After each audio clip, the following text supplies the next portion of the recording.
So you got some energy you can take off by making this go around. But there's a limit to what you can do there, because if you turn them around, you got to worry about that. You can close off your entry. So the closer you get to him, keeping that initial disturbance, which is here, the better, okay? But that's going to require a little bit more energy on your part. So you can do a couple things. One, have the ground path. Get yourself in there and project through his center. Second thing is softness on your hands. You gotta have that. You going all contest is from me pushing him and him pushing me. But the second he goes, when he goes to push, if I don't push, there's no struggle. Keep pushing on me, keep pushing, there's no struggle. Push hard, hit this. There's no struggle on my part. Do you guys understand that? So that's happening even, that's a struggle. Even the tension in your arm is a struggle. So soften it, you're going to get a better response.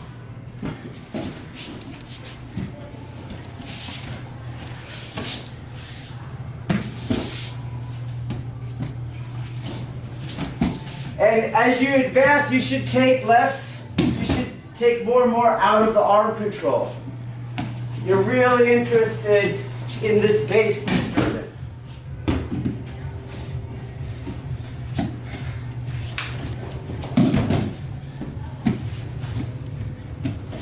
And you won't have to do as much of that. Just attack the base, softness, boom, you're in.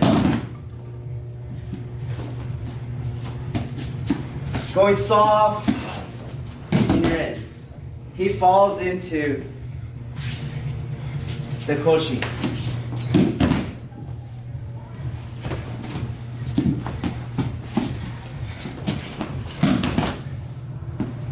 Notice how my technique is shrinking. You see? That's another sign you're getting it. Because this is a martial luxury. Look at all the mat space. Should be over. Done. Soft. In. Done.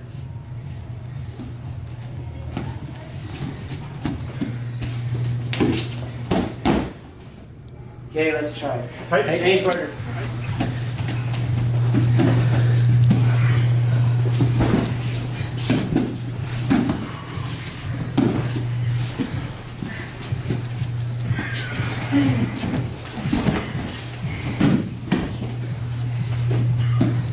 Hey.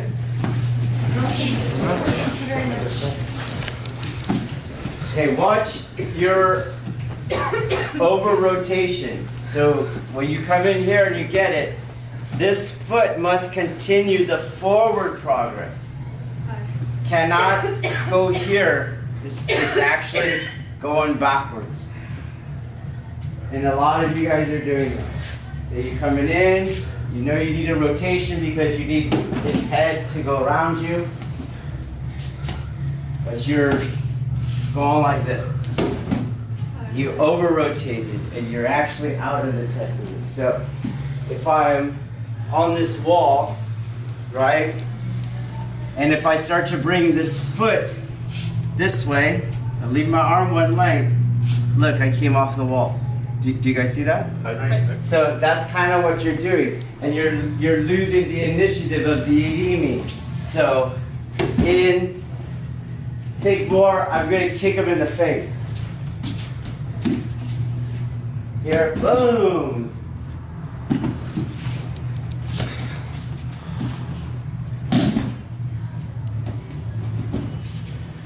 Difference. Okay, you're out of the technique. You can't kick him in the face. Okay? If this foot had gone forward, it would be here. Okay, try it again. So we talked about softness, but my arm's not relaxed, so he captures it. It's that I have the same extension arm. Let's say he pushes and I stay there. So you can see how, yeah, there is a force, a struggle there. Do you see that? He pushes hard. Same thing. You see, there is a struggle there. What we mean by softness is I keep that same structural integrity, but I don't push it into him. And as he keeps going, I keep it at that 0 point. Do you understand? So this isn't, he comes in and I go like, you're going to get smashed. Same structural integrity, but keep it so that it's never being pushed on. Keep it at 0. Don't add to the struggle. Whoa. So a lot of ways of doing that. Distal, right? Rolling, passing it to the other arm, the vector of entry, all of that stuff is allowing you to not create a struggle. But going to sleep and not having extension, that's not one of them. Okay? And the entire technique is that. The entire technique is how do I work 0 pressure? How do I keep things at 0?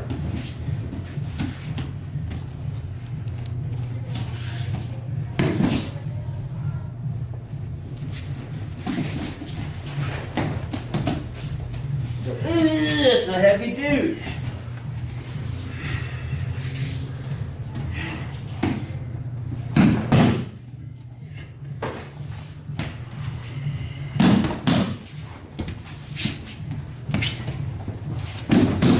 And usually it's psychological, like you want to control him, so you push him. Just accept, and then the technique, you'll find it. You want him to come in. That way he gets on your cushy. And then he starts to fall, right? And you just stay up with it.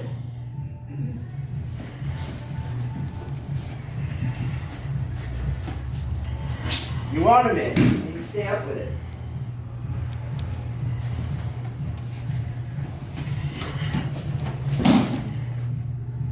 Okay, let's try it again. All right, a couple of things is how to move. So back to the yang ground path. Okay, so you got to push your knee to your toes, then that becomes a positive angle. And guess what I'm going to do here? The same. I'm going to do the same. Push your knees to your toes, and so that becomes a positive angle. A lot of you are going out, in, like that. There's no weight shifting. So shift, shift, shift. And that's why you have no power going in at that final entry. Second thing is, the whole technique is about Aiki, which is, we're going to describe it today as 0 pressure. I'm not adding to the struggle, and I'm not yielding to the struggle. I don't go overly yin or overly yang. You guys understand? The entire technique is that way. So my whole body, my hands, my insides to my skin are all doing that. Okay? Well, that means he has to have some yang to him. Otherwise, I would keep entering. Okay? You see? And that especially at the bottom. So when I come around to here, he better give me a reason not to just go down and go to mount. Do you understand? Or coming in, right? He better give me a reason not to be able to do that. He keeps his extension. You got it? So he starts rolling the other way. Yeah, boom. Go to something else. And usually that'll happen because your beginner uke goes unconscious as their balance starts to be taken. They don't regain consciousness till a beat after they hit the ground. But you should feel that. You should not train your body for the form. Train your body for the energy. Okay? If you feel this go dead, or you feel it start to roll the other way, this is your technique.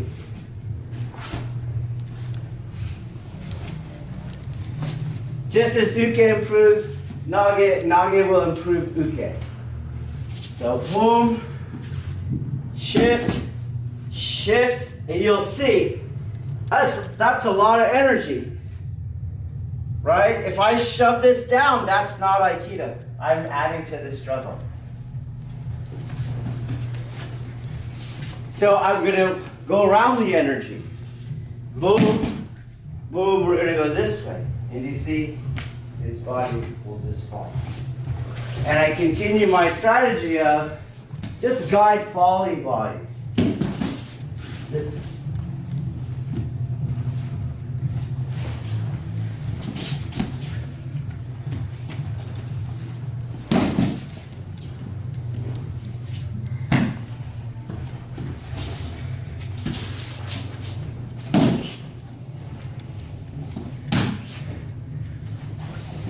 Go down as a unit. Don't go down like this. You're breaking your organization.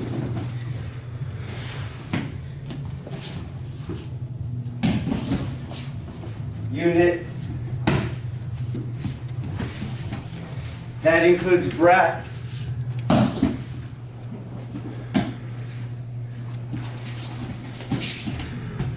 So that moment right here, that my weight should be on there, because it was on there as we were going down. So I don't go like this. Okay? Just on. Boom, boom, on. Okay? He's not tapping out because it hurts, and he's not tapping out because he can't move. He's letting me know, yeah, your weight's on my elbow. Okay? If he doesn't feel weight, uke feels the in space. Oh, okay. I didn't do that one right.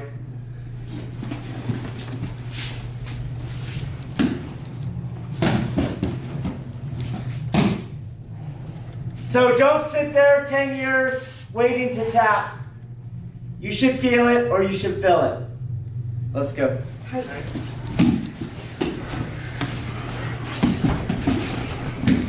Try to take the arm manipulation out of it. Each rep, try to sophisticate your art.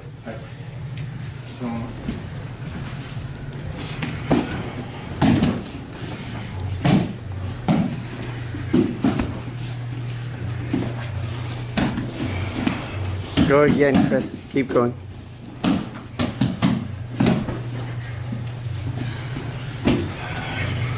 Keep going.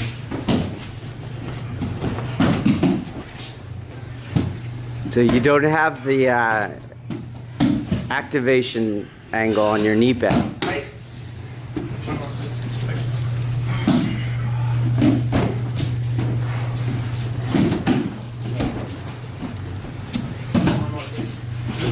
You over-rotated. You're over-rotating. You're using the arm, Tristan.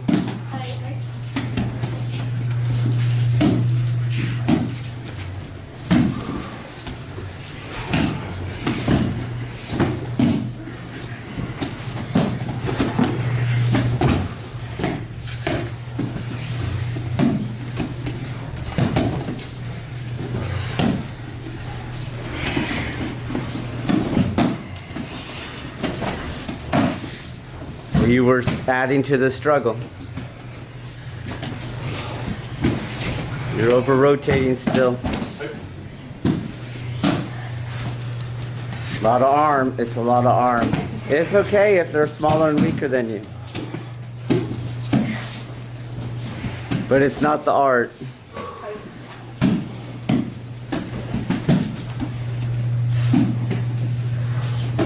You're in the armpit area. Maybe that's why you need the arm.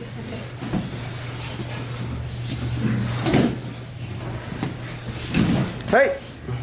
Yeah, I think there's a psychological component. So if you want them to go down, you're going to do that, right? If your mind goes to their grab, you're going to do that.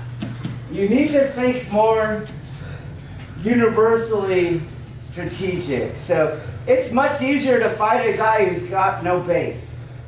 It's much easier to fight a guy who's falling down. Got it? It's really, really hard to control someone's by just controlling their arm. So let's inverse that. Let's control their center and let that pull on the arm, and then I just stay up with the arm. That's the concept. But emotionally, if you're going to do these other things, then your performance ceiling goes way down. Okay? So you have to try hard, not just at the level of, I'm going to pin them, because to you that probably means get their arm. Your effort must go into not using the arm. Go into attacking the base. That's what I mean, try hard there. Okay? Some other things. Remember how short the technique can be. It just needs to be one body length. So watch how much you're walking across the mat.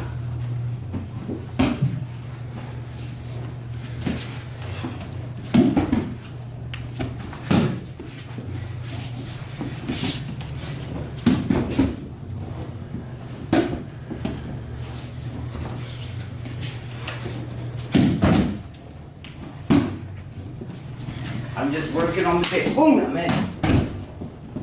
To me, that's the main part. In.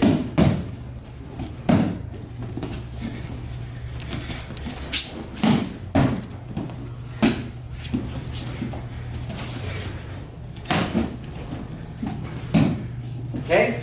Try harder. Well, I'm asking you not to leave the arm. So if I don't leave the arm, theoretically, I don't even need to hold on to it to find the technique. Just move everything in place. Boom.